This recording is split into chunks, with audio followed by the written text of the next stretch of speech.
My mom was found by my dad, who had just been released from prison, and she begged me for help right as a tornado was making landfall. The entire city was locked down, with everyone staying indoors. I didn't know how to drive, so I called Ryan, asking him to take me to my mom, but he kept rejecting my calls, ignoring my messages, only replying that he was working overtime, with no one responding to the emergency.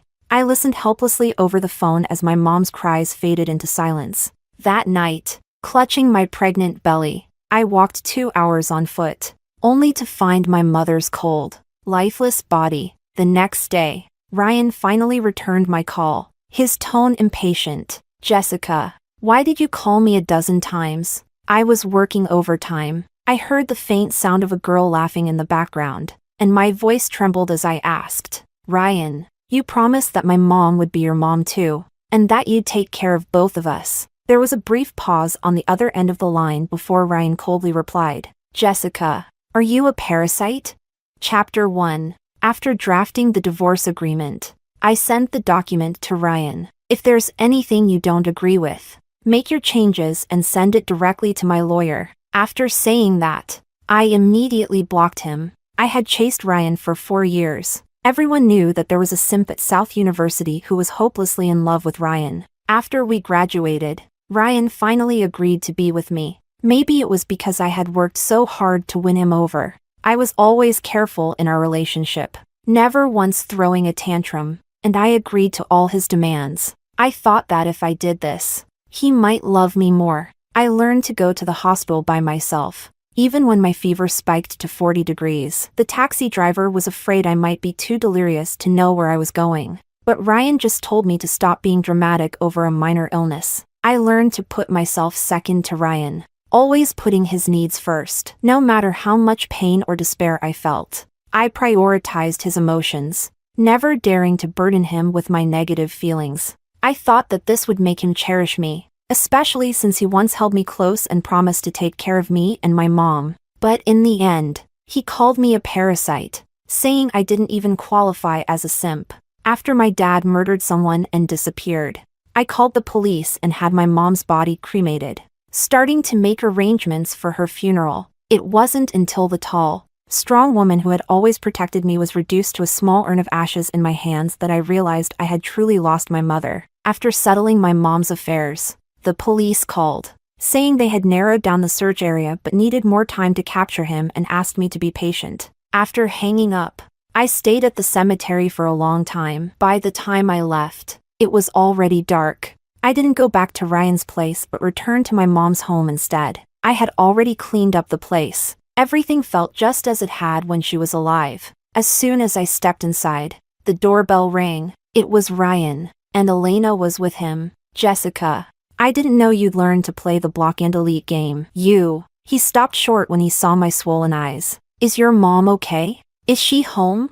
His brow furrowed involuntarily, and he started to step inside, but I blocked him. "Ryan, I've already sent you the divorce papers. If you're okay with everything, let's finalize the divorce tomorrow." I looked up at him calmly. Ryan was momentarily stunned, but Elena, standing behind him, spoke up first. "Sorry, sis. I accidentally twisted my ankle last night, and Ryan insisted on taking me to the hospital. That's why we were delayed." "Don't be mad." Her words were an apology, but the look she gave me was filled with undisguised provocation. I nodded, too exhausted to even make a sarcastic comment. Ryan hesitated, but seeing how clearly tired I was, he softened a bit. "All right. I know I shouldn't have ignored you yesterday, but nothing happened, right? Your mom went out to buy groceries, didn't she? Look, no man would really hurt his wife, especially not one who's been reformed in prison." I hadn't intended to argue with him, but when I heard those words, my whole body stiffened. I turned to him in disbelief, my eyes full of disappointment. "Ryan, do you remember what you said when you married me? You said my dad was a worthless, abusive man who deserved to be in prison. You promised you would take care of my mom and me. You've done nothing for 3 years, and now you dare to stand on that monster's side and speak for him?" Chapter 2. For the first time, I, who usually kept my emotions in check, Curse it out loud. Ryan frowned in displeasure but, seeing that I was on the brink of a breakdown, swallowed the words he had been about to say. Elena, however, jumped in, indignantly. Sis, how can you say that? He's your biological father. No matter how bad he is, you should learn to be grateful. Ryan, how do you put up with her? Just hearing this makes my skin crawl. It's so disgusting. Ryan remained silent, and the anger that had been boiling within me began to cool. Forget it. There's no point in talking to people like this. I raised my hand to close the door, but Ryan blocked it. He pressed firmly against the door frame, looking at me with growing impatience. Jessica, enough with the drama. Come home. I don't have time to argue over pointless things. No time to argue with me. No time to help save my mom, but plenty of time to take Elena to the hospital for a twisted ankle. I didn't say a word, but I continued to try to close the door. Seeing that I wasn't responding, Ryan's expression turned cold. What do you want? I've already apologized. Since when did you become so unreasonable? Fine. I'll have bodyguards posted 24/7 to protect your mom, to monitor your dad. Will that make you happy?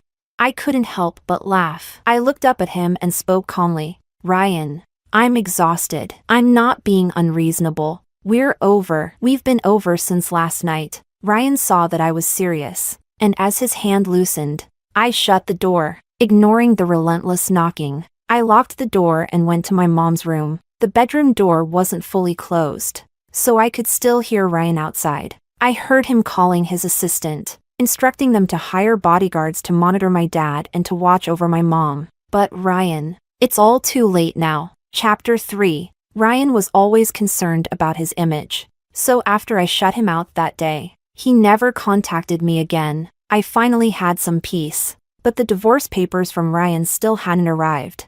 I asked my lawyer to draft the agreement and sent it to him. His assistant called me, sounding anxious. Madam, the boss threw a fit and tore up the divorce papers you sent him. Would you like to come and calm him down? I can arrange a car for you. After 3 years of marriage, the assistant was well aware of the dynamics between Ryan and me. Whenever Ryan lost his temper over something, the assistant would call me to come and soothe him. But this time, I calmly declined the offer and hung up, ignoring the surprise in the assistant's voice. After filing for divorce with my lawyer's help, I took a taxi to the hospital. I didn't want this baby. I couldn't provide him with a happy home, nor did I have the energy to care for a child. The best thing for him was to be reborn into a happier family. In the office, the doctor frowned as she looked at me. Did you come alone? Where's your husband?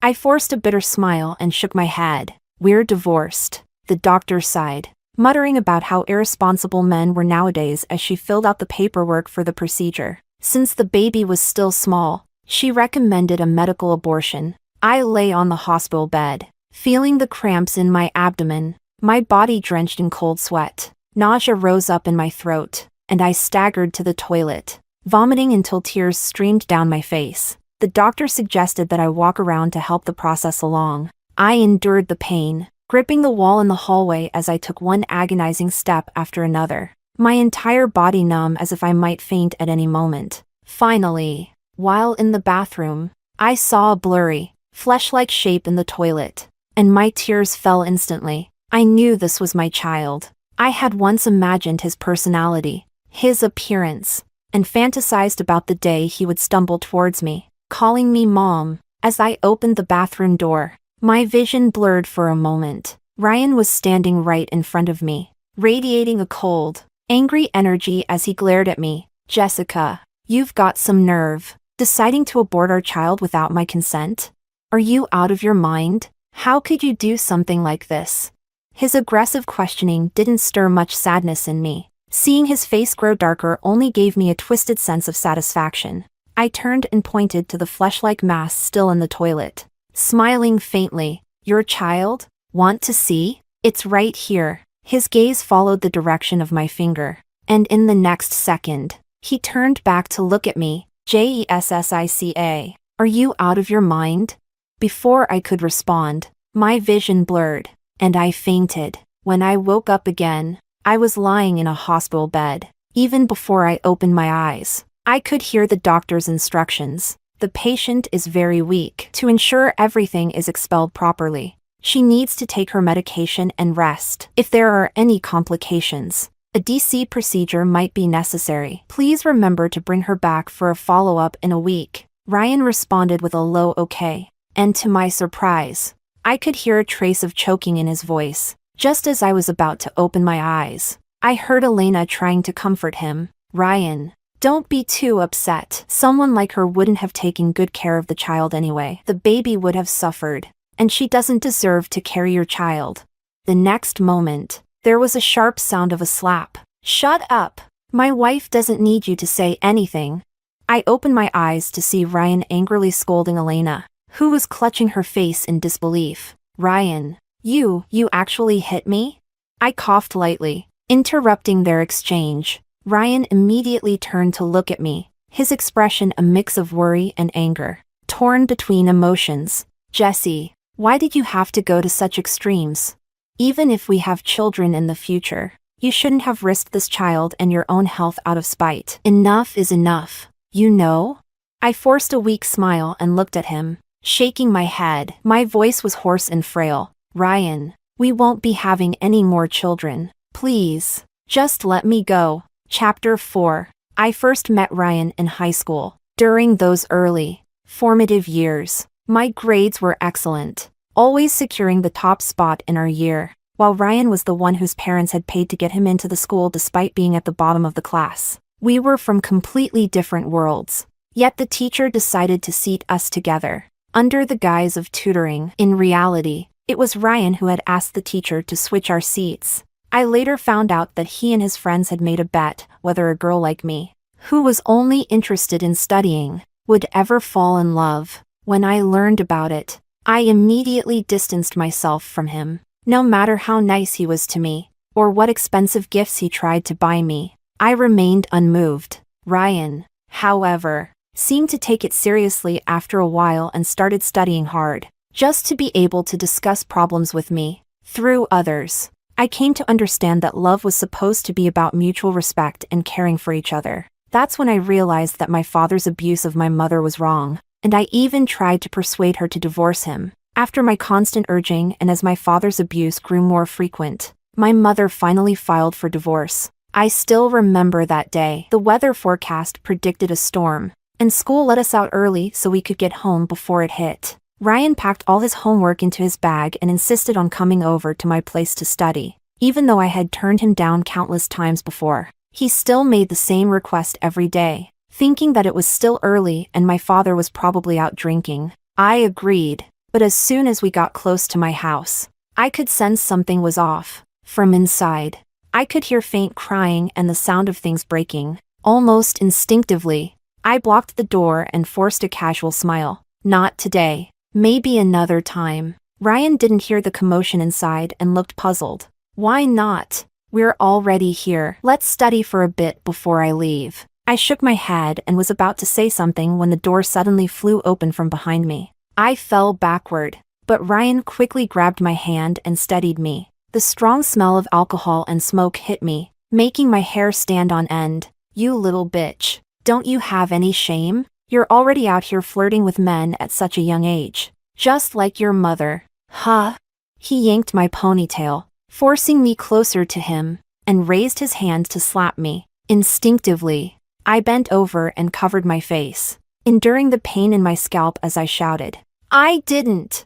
My mother stumbled out of the house, and through the gaps between my fingers, I could see her. Her face was covered in blood. Her eyes were bruised and swollen, and her clothes were torn and tattered. Limping, she rushed towards me. "Don't hit Jesse!" My father ignored her, and just as his hand was about to strike, Ryan kicked him. Damn it! Caught off guard, my father doubled over in pain, clutching his groin, his eyes glaring at Ryan with rage. "Who the hell are you? How I discipline my kid is none of your damn business." Ryan pulled me behind him, shielding me, and sneered at the man before us. "You call yourself a man? You think you deserve a family?" Ryan's words infuriated my father, and he lunged at him, ready to fight. But before anything could happen, the sound of police sirens filled the air, and my father was taken away. As he was let off, he spat at us, cursing that we'd regret it, swearing revenge, but he never came back. I later found out that Ryan had used his connections to dig up evidence of my father's crimes, and my father was sentenced to several years in prison. That day, Ryan cleaned up the wreckage of my home until it was spotless. Then he crouched down in front of me, his gaze sincere and serious. "Jessica, let's work hard and get into college together. I'll take care of you and your mom." That kind of man doesn't deserve to be called a husband or father. Just think of it as a dog bite, and don't let it keep you in the shadows forever. I wonder if Ryan still remembers the words that teenage boy once said. Chapter 5. Ryan's college entrance exam results were not ideal, but at least he got into a university. At that time, to be with Ryan, I believed in his promises and gave up my own future to attend the same university as him. But no one could have predicted that the Ryan who once passionately discussed our future and dreams with me would become a completely different person once we entered college. We didn't end up together as I had hoped. Instead, we grew further apart. He started avoiding me, rejecting my invitations, and didn't even want to see me. At that time, I simply thought he no longer liked me. But that was okay, I could still pursue him. And so began my 4 years as a simp. None of our college classmates knew about what happened in high school, so everyone assumed I was just hopelessly in love with Ryan. Ryan didn't explain, and neither did I. I thought that as long as the ending was good, the process didn't matter. At our college graduation, I confessed my feelings to him one last time. Ryan looked slightly annoyed but still took my flowers with a faint smile. "Jessica, I didn't expect you to be so persistent." "Fine, I'll give you a chance." We got married right after graduation, and now, here we are. It's not that there weren't moments of affection, they were just very few. Only when he was drunk and on top of me would I hear him say, "I love you." He said that as long as I was obedient and sensible, he would always love me. I took those words to heart, making them a part of who I am. In our 3 years of marriage, I never once resisted him. I followed his every word. But this time, I'm truly exhausted. I never expected that the words that once saved me would turn into the blade that wounded me so deeply. I have no energy left, and I no longer want to hold on. In truth, this relationship should have ended long ago, shouldn't it? Chapter 6. Because of my weakened state, I stayed in the hospital for a week. Ryan seemed genuinely remorseful this time. He ignored my requests for a divorce and devoted himself to taking care of me. Even when I refused to talk to him, he stayed by my bedside, talking non-stop. He talked about everything, from high school to college to where we were now. But in all his words, there wasn't a single apology. He still didn't believe he had done anything wrong. He just couldn't accept that I truly wanted to leave him and thought I was just throwing a tantrum. I said nothing, just focused on recovering my strength. On the day I was discharged, Ryan received a phone call and stepped out. Before he left, he reminded me to wait for him. He would come back soon to take me home. Given my fragile state, I agreed, but I waited from morning until nightfall. It wasn't until a nurse came to remind me that I could be discharged and gently hinted that I was occupying a bed that I finally packed my things and left the hospital. Ryan, just like that night, didn't answer any of my calls. He sent a text saying he was busy and told me to take a taxi home. He'd be there soon. Despite being utterly disappointed, I still couldn't help but feel a twinge of sadness at his sudden change in attitude. By the time I returned to my mother's house, it was already the middle of the night. I lay in bed, flipping through my mother's diary, unable to stop the tears from falling. My phone rang. It was Ryan. But when I answered, it wasn't Ryan's voice that came through. It sounded like the call had been answered by mistake, the voices fading in and out. But I could still hear the clinking of glasses in the background. And then, I heard a familiar voice. "Ryan, thank you for spending my birthday with me. Are you sure everything's okay with your wife? She's already asked for a divorce. If you don't make it up to her, she might really leave you." She sounded as if she was concerned about Ryan, but her voice was filled with glee. Ryan remained silent, not responding. I clutched my phone tightly and moved it away from my ear. Just before I hung up, I heard Ryan's reply. His voice was casual, completely different from the concerned tone he used in the hospital. She's not going to divorce me. She can't survive without me. Being by her bedside was just giving her an out. We've been married for 3 years, and she's never caused a fuss before. This time, she's making a big deal out of it just to get my attention. It'll blow over soon enough. It gets boring if she drags it out. I hung up and lay on the bed, staring at the ceiling as tears silently rolled down my cheeks. Yes, in everyone's eyes, I couldn't survive without Ryan. After all, since marrying him, I had distanced myself from my career and devoted all my energy to him. But a person's independence starts with their mind. Ryan, this time I really won't forgive you. Chapter 7. The police called while I was working at a convenience store. They told me the criminal had been captured, confessed to everything, and requested to see me one last time before going to prison. They asked if I wanted to meet him. My hand shook, and the Odin I was holding fell to the floor. Let's meet. My father sat across from me, his face covered in stubble, his eyes sunken, and he looked utterly worn out. I stared at the man who had ruined my life, feeling an overwhelming surge of hatred. This man had destroyed my childhood, ruined my mother's life, and warped my understanding of love. I wished he would just die. Seeing that I wasn't speaking, my father suddenly laughed. You're not doing well, are you? Where's that boy from before? He's left you, hasn't he? You'll end up just like your mother. No matter what I did, she didn't dare to divorce me because she couldn't survive without me. As I listened to his harsh words, I found myself becoming strangely calm. So, Ryan and this man in front of me were the same kind of man, but I wouldn't give them the satisfaction. I shook my head, my voice calm and cold. I came here to tell you that you're a beast, unworthy of being called human. You destroyed my childhood, but I won't let anyone like you ruin the rest of my life. As for your remaining years, spend them in prison. Don't die, dear father, or you won't get to see how well your hated daughter lives. Without waiting for his curses, I turned and walked away without looking back. I could feel his gaze burning into me as I left. But what did that matter?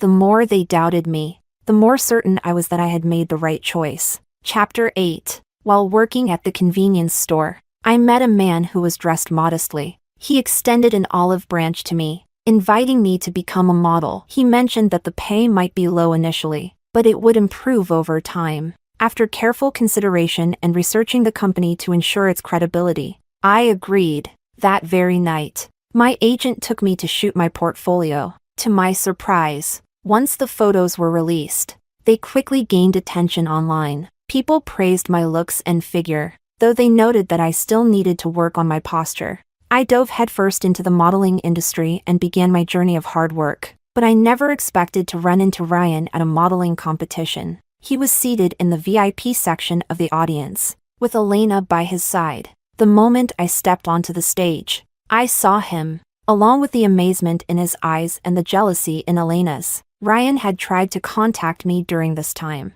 scoffing when he found out I was working at a convenience store. He was convinced that I wouldn't last long and would come crawling back to him, leaving me to struggle on my own. But he never imagined I would transform into someone he didn't recognize. In fact, I had done modeling work on the side during school, but Ryan never knew. I won the competition, and soon enough, I was trending all over social media. As I headed backstage to change, I found Ryan leaning against the dressing room door, waiting for me. Didn't expect you to have this much potential. Want me to help you out?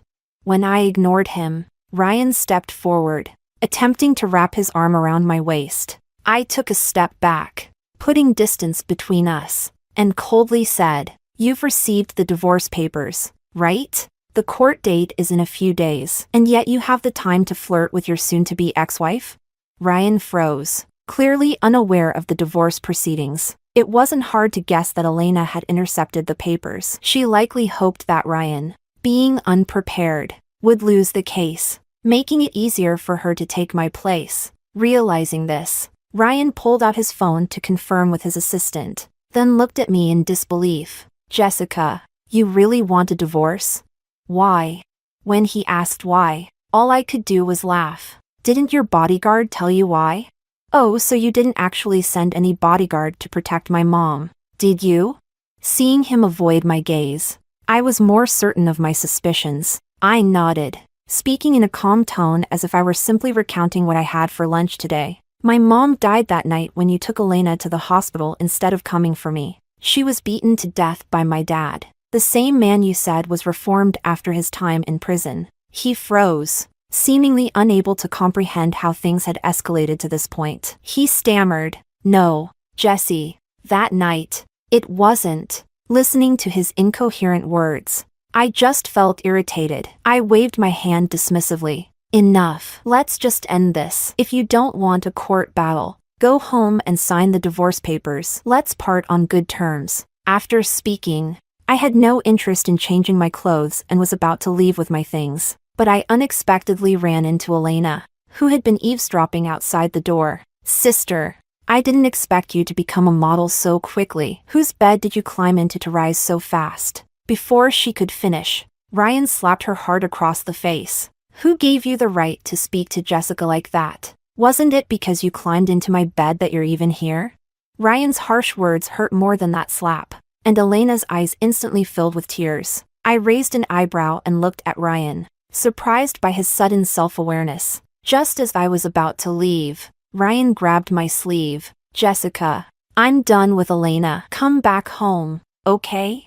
Let's not get a divorce, please?" Hearing the almost pleading tone in his voice, I turned to him, tilting my head with a light smile. "If your mother had died because I was too busy with an affair to help her, would you forgive me?"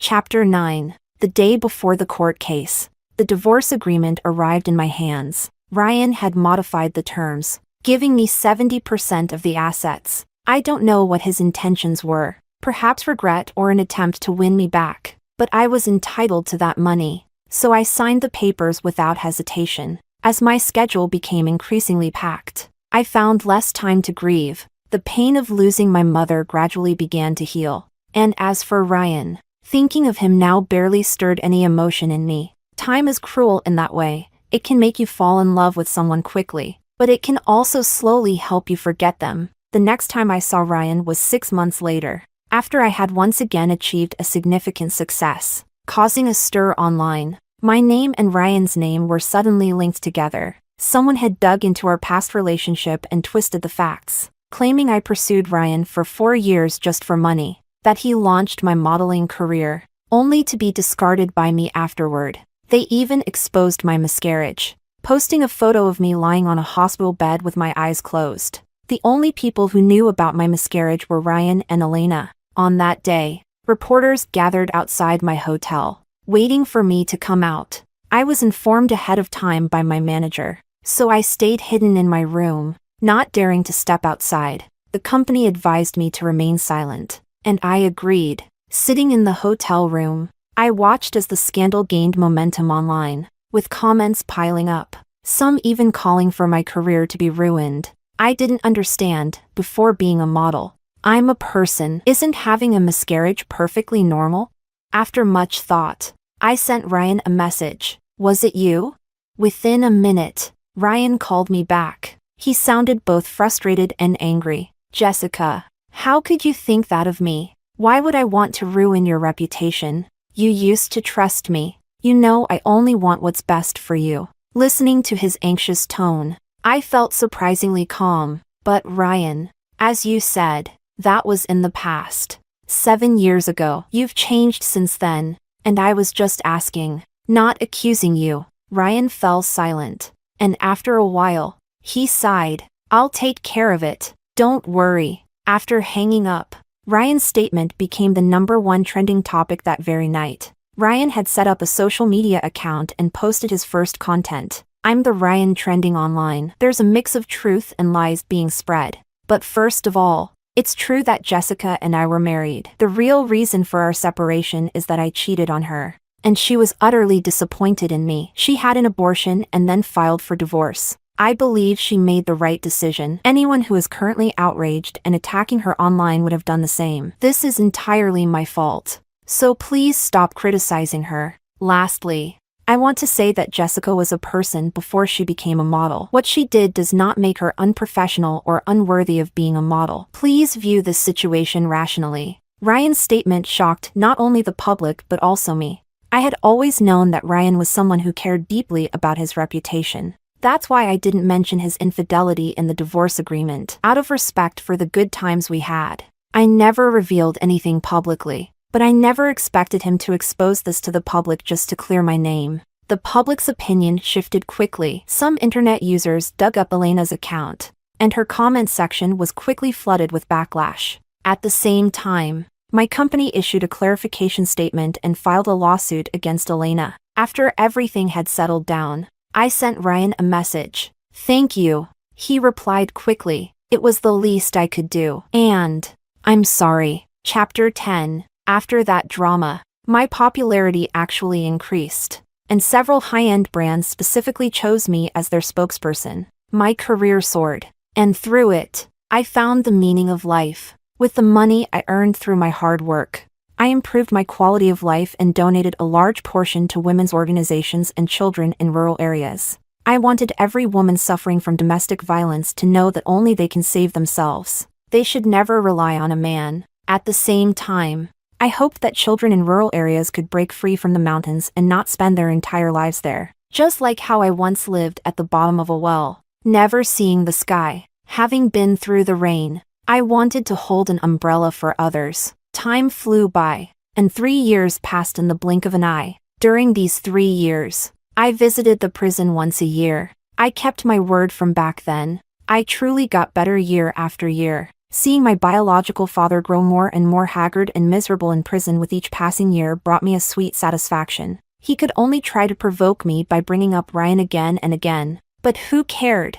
I had long since left Ryan behind, until one day, I saw the news. Goo Corporation had a change in leadership. Ryan had been in a car accident that left him paralyzed from the waist down, requiring lifelong hospitalization to maintain his physical functions. That day, I had just returned from vacation abroad. I went to see Ryan. He lay in his hospital bed, looking weak, his brows furrowed with a sense of life's weariness and regret. When he saw me, his dim eyes suddenly lit up.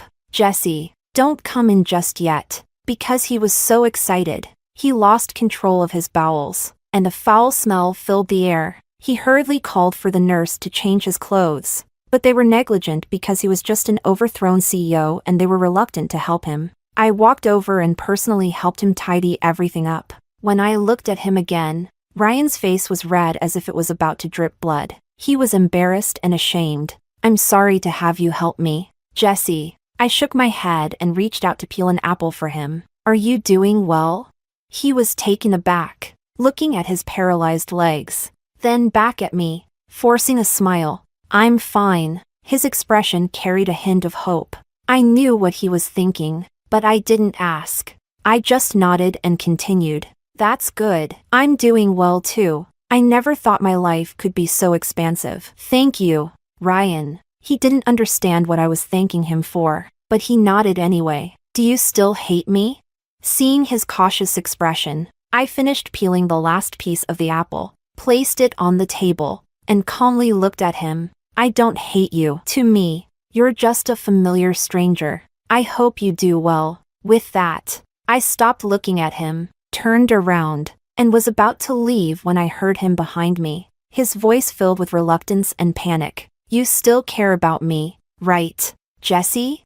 Otherwise, why would you hope I do well? You still care, don't you?" I paused at the door, not turning back, and replied in a calm voice. "I hope everyone does well, not just you." There was silence behind me as I walked out of the hospital room. I walked faster and faster, heading straight towards my own light. Chapter 11 Epilogue. Actually, when I bet with my friends that I could win Jessica over, I was confident of victory, but I didn't expect her to be so hard to get. So, I had no choice but to focus on studying to catch her attention. Eventually, I really fell for her, especially after seeing what happened with her parents. I felt even more protective of her and vowed to treat her well for the rest of my life. But I broke that promise. In college, my friends made fun of me for having such a poor girlfriend. They belittled Jessica, and I didn't defend her. Gradually, I began to think I deserved better. I let Jessica chase after me for 4 years. Finally, when we graduated,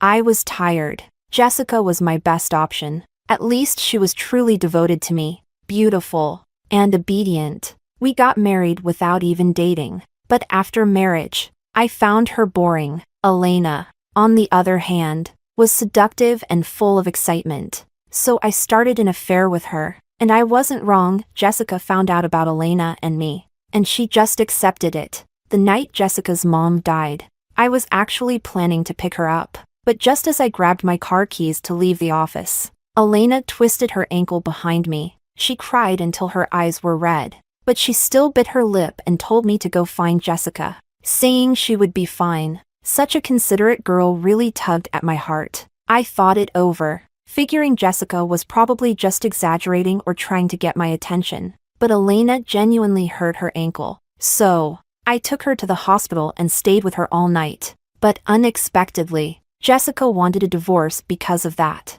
At first, I thought she was just throwing a tantrum, and I found it amusing. She hadn't shown any temper in 3 years of marriage. I patiently tried to appease her for a few days, but I didn't expect her to be so unreasonable. No matter, I thought, let her throw her tantrum. Once she's done, she'll come back to me. When I saw her again, it was because Elena insisted I accompany her to a fashion show, and I saw Jessica there. Leaving me didn't make her miserable like I thought it would. Instead, she was vibrant, free, and radiant. She was different from the Jessica I remembered. For the first time, I realized my mistake, but it was too late to fix anything. We divorced, and I completely cut ties with Elena. I never expected that Elena would want to ruin Jessica's reputation. And Jessica no longer trusts me like she used to. She actually thought it was me. Loving someone at the highest level means unconditional trust. So, no matter what happened between Elena and me in the past, as long as I told Jessica there was nothing between us, she would believe me. I used to think it was because she couldn't let go of me, but in reality, she trusted me unconditionally, choosing to believe in me even if it meant deceiving herself, because she loved me. But now, I'm the first person she doubts. She doesn't love me anymore. After I released the statement, Jessica thanked me. You're welcome. Or perhaps, I'm sorry. I couldn't fulfill the promises I made to you, and I've hurt you time and time again. Jessica, I'm sorry. I hope you live a better life from now on.